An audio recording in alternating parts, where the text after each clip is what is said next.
Good morning, everybody. Welcome to our luxury collective class.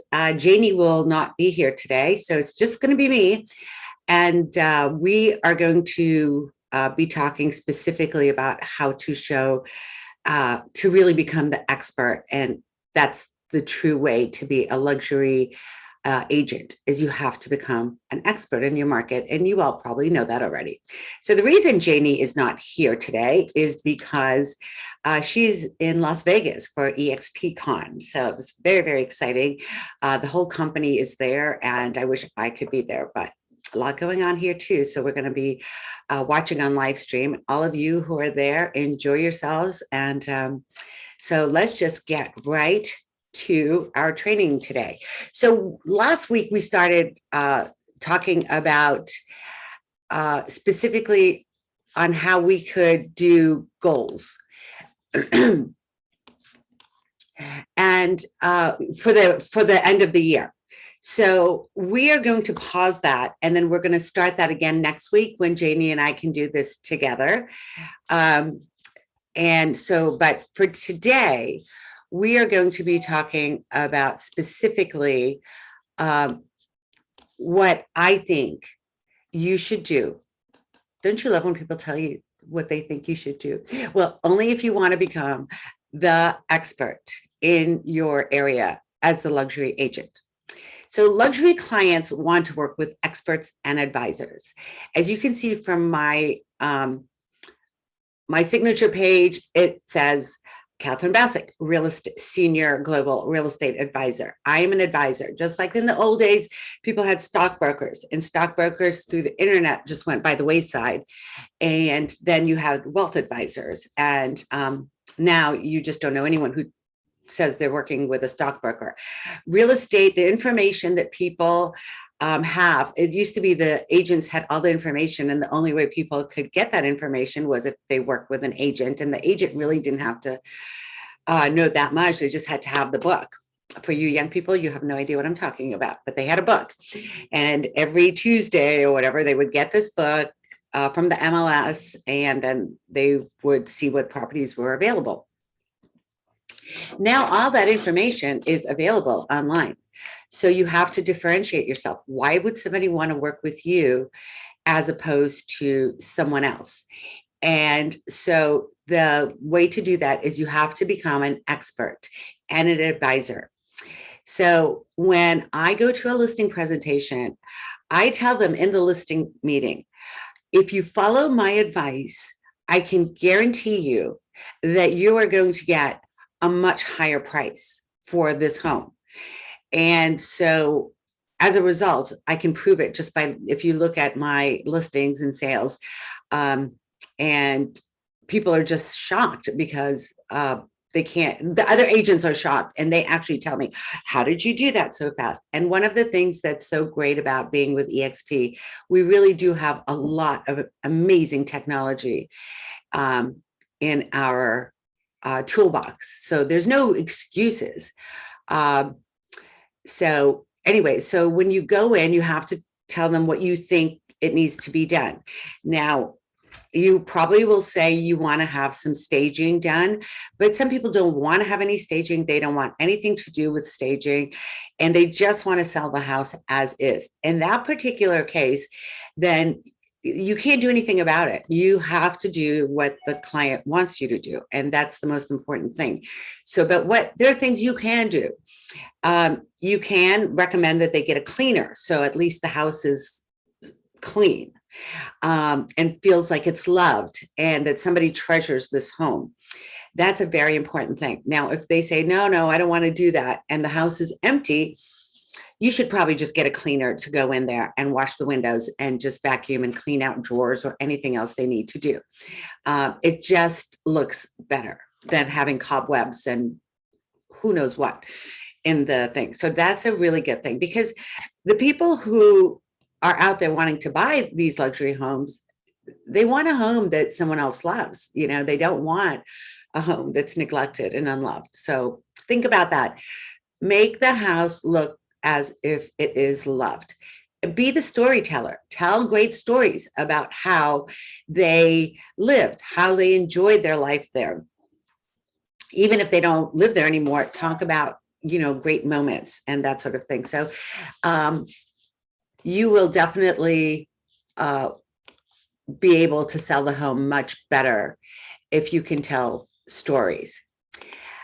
Number 2, you must know the market of where you are. Now, it doesn't mean you have to do the pricing according to what has sold or what hasn't or whatever. I rarely do. I tend to price my properties higher, and then I get the money for it too. But know what every single house in that area has sold, because I guarantee you, your potential seller knows everything. And it is embarrassing. It has happened to me where I go in and the seller knows about a property that I did not know about. Now, this happened to me. I used to be very diligent about all of it. And just through being in the business for a long time, I knew everything. And I had stopped doing that when I first moved to Boston. And I went to a listing presentation, and I had not looked to see what the house right next door had sold for. And I went through all of the stuff. I showed them what they should sell it for. And my price was rather low because the house was on a train track. And we all know about functional obsolescence. Well, that's a good one. So from your days where you took your tests, folks, remember that? And so anyway, I did not know that. I wound up not getting the listing because the other agent that came in at a much higher price said that I wasn't from the area, and what can I say? Re-emphasized the fact that I didn't really know the market. And although I knew the market, I just did not knowing that house had sold for X put me at a disadvantage, and kind of gave the seller a I don't know, like a reason to believe this other agent. The other agent listed it for much higher than I had suggested. They kept lowering the price, lowering the price, lowering the price. And guess what? They never sold the house. And their bottom price was what I had suggested that they listed for initially. So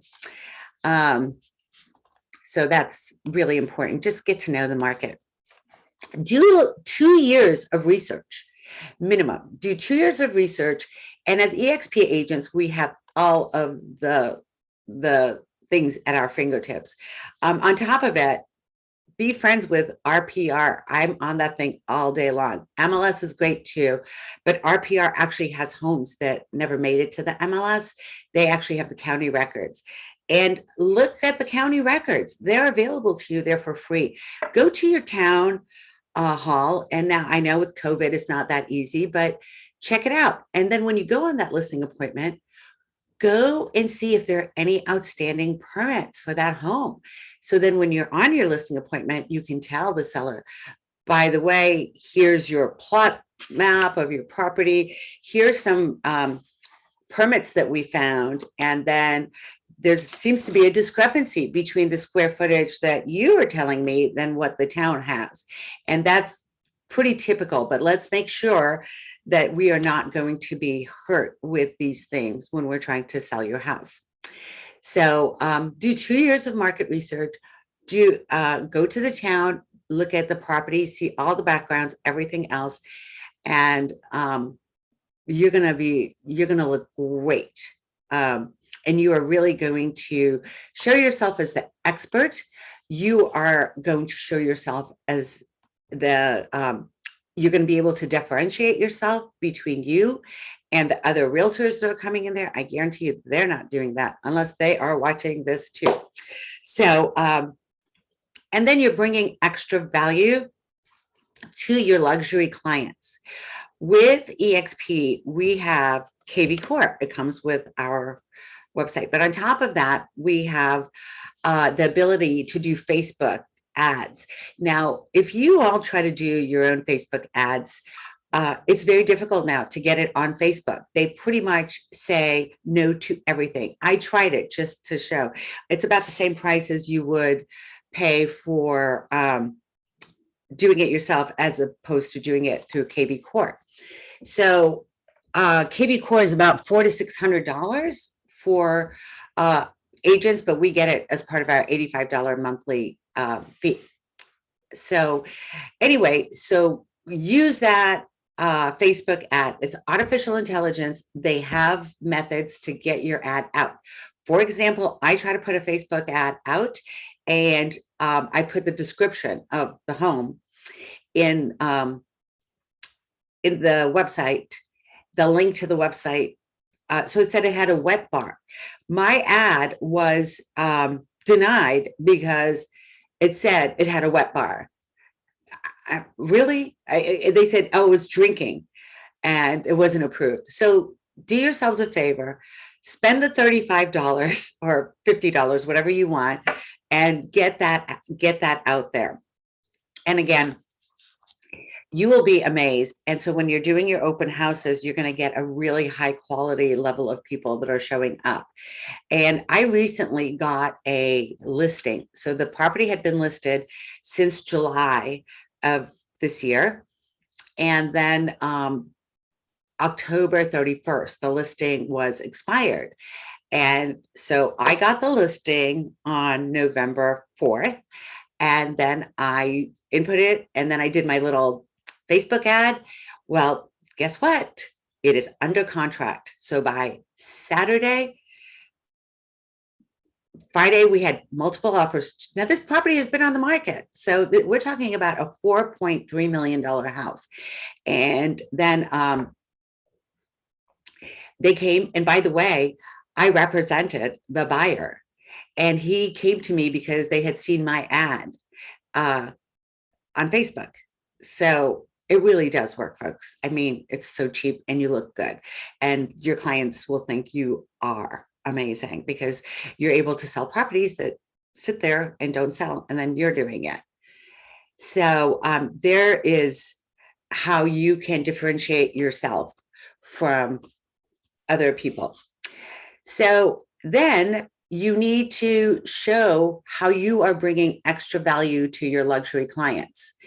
And of course, when I'm showing a property, I always get fresh flowers. I also make sure everything smells beautiful. And that means if I have to buy very expensive candles, I do. And it goes around the house. It's like when you're going into a gorgeous boutique store and you don't know why, but you just want to spend money because everything is just so perfect. It smells good. You want to be a part of that. You want to be connected with that. So the same thing with your listings and before the showings, make sure you have beautiful flowers.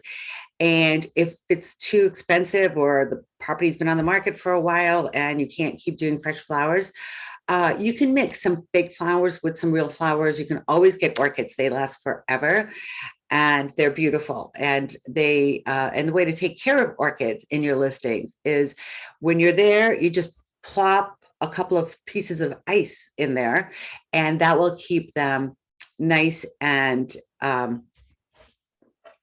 healthy. And when you're doing all of these things, of course, you're going to you have to get a really great photographer who can capture what you have. And then you and your photographer are going to have to be one. You have to watch what your photographer is doing, ask to look at the pictures until they get to know you. You have to really guide them in the angles that you want in the shots, because they're not mind readers. Most realtors don't tell them what to do, but you need to, and you need to be in charge. You need to figure out what's the shot that if I were going to Architectural Digest, what's that shot that's going to be on there? So you really have to study up on that and make yourself an expert on that. It's so easy. Watch YouTube. And so anyway, so make sure that you're getting like really great photography, and then use those photographs, not just for your beautiful brochures that you are going to make, again, through KB Core and other things that we have available to us. I believe we've talked about this before. If you're really serious about being a luxury agent, you should definitely join the Institute for Luxury Marketing. It is so cheap and you get great training. And they also have access to really great postcards and brochures. And if if you're just starting out and you got lucky enough to have this great new luxury listing, do the best you can. So make friends with somebody who's a printer and see if you can get them to do things. Create your own brochure, and so you don't have to pay someone else to do it, and then just get some printed out. Printing the MLS sheet and having that as a listing is just a real no-no for me. You're much better off writing it all up. Your description matters. You must think about your writing skills, and you have to do a beautiful job describing the property, and make sure that you include every little thing that would be searchable, so that you can also use that with the HTML and tags so that people can find you when you are posting that on social media. Now, if you don't have anyone, find someone who is a writer, a copywriter, send them what you have and tell them to make it pretty. And that's fine too. And when you're writing the things about the home, don't say 5-bedroom, 4 baths. That is boring. And yes, it works, but we're luxury experts and we differentiate ourselves and we bring extra value to our luxury clients. So that's just not going to work for us. So you need to start off with something like, the sellers knew this would be their dream home when they drove up and saw the beautiful, put whatever you want. And then they lived here with their 3 kids or 3 dogs or whatever it is. And they really enjoyed the neighborhood, that sort of thing. And then as their family was growing, they realized they needed more space. And then they added the addition of the guest house or guest room or bathroom. And then they lovingly updated the bathrooms because so many great things were going on. They knew that this would be their forever home. And so they did all of this as someone who they did it for themselves and not for resale. But as we know, life changes and they had to move because of a job change or, name it. Don't say divorce or death. Nobody likes that. So anyway, when you do these things, you're bringing extra value to your luxury clients, and then they're going to say, great, I would like you. I like you. I want to sign this agreement right now. And what is your fee? And so I say very point blank, my fee is 6%, and I don't deviate from that. And then they'll say, but show them. By this point, you should have convinced them that you are worth the 6%. And unless it's like just a crazy expensive home, then I suppose, maybe you could take 5.5%, and then you just need to tell them, Mr. and Mrs. Seller, I really value my time. I am not a volume agent. I'm an actual advisor. I take very few listings and I give it my all. So I have to make the most amount of money for those fees because I put a lot of money into marketing. And in addition to that, I also will never give away your money. Now, any agent that comes in here and tells you, yes, they'll do it for less, and they'll just, without a bat of an eye, they're going to do it for 5% or, God forbid, 4%. Well, guess what? They're going to give your money away just as fast as they gave their own money away. I can assure you, I am going to fight for every last dollar for you, and I'm going to get it. And my track record shows that. If you don't have a track record, then you should probably bring in a partner who has a really good track record for a couple of deals. Now, I know with EXP, we do have a wonderful mentor program, and you should definitely sign up for that, take advantage of it.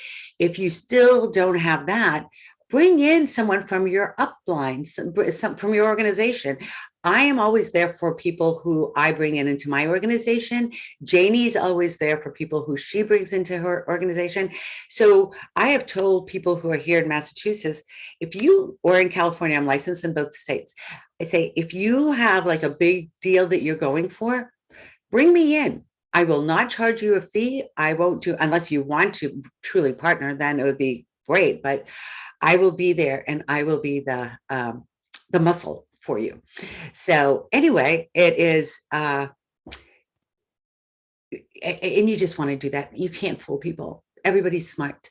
At this level, people are really, really smart and they can smell BS a mile away. So be authentic, be human, be yourself, and get paid. Get that fee. You deserve it, my friend.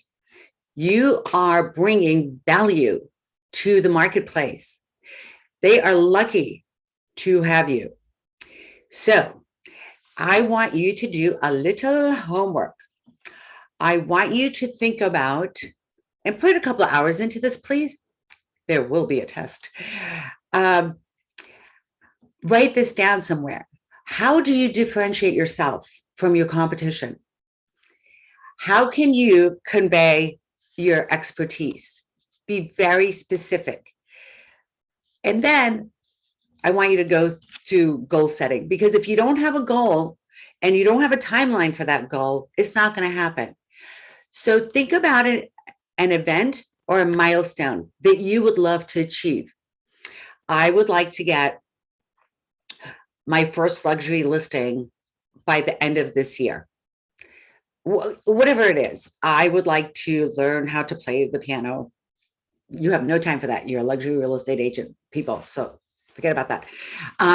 Anyway, make sure it's realistic. Ensure that you are very specific, because guys, the specific by being very specific about your goals, you are also putting the energy out there into the universe, and you are telling the universe what it is that you want. So it's not just you working toward those goals, it is all the energy of the universe also working toward your goals. And then this is one I hate to do, but I share my goals. It's horrible, but I do it. Because then you really do have to be accountable. And I like to be a person of my word. And I like to do, if I say I'm going to do something, I really want to do it.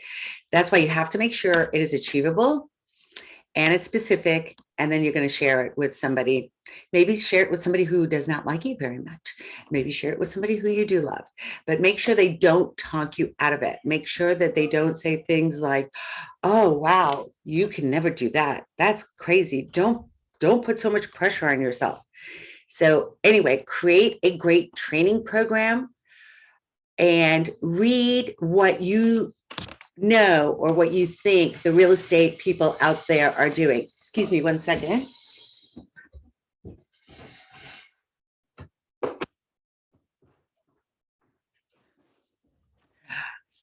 Sorry about that. My Tesla had a flat tire, and that's the Tesla guy outside here to change the wheels. So it's only taken them about a month, but hey, it's done. Anyway, I'm so grateful that you are here and that you've chosen to spend this half hour with me. And again, if you have any questions, please shoot me an email, a text, Facebook message, whatever you'd like. And I'm happy to help in any way. I actually love to help people. So anyway, until next time, you can go see me at partnerwithcatherine.com. You can also go to catherinebassick.com if you have any questions or if you want to see some of my listings or how I work in luxury real estate. So we will see you next Tuesday at 11 a.m. Eastern time. And just book it on your calendar and join us on Facebook Live. Okay, guys, talk to you later. Bye.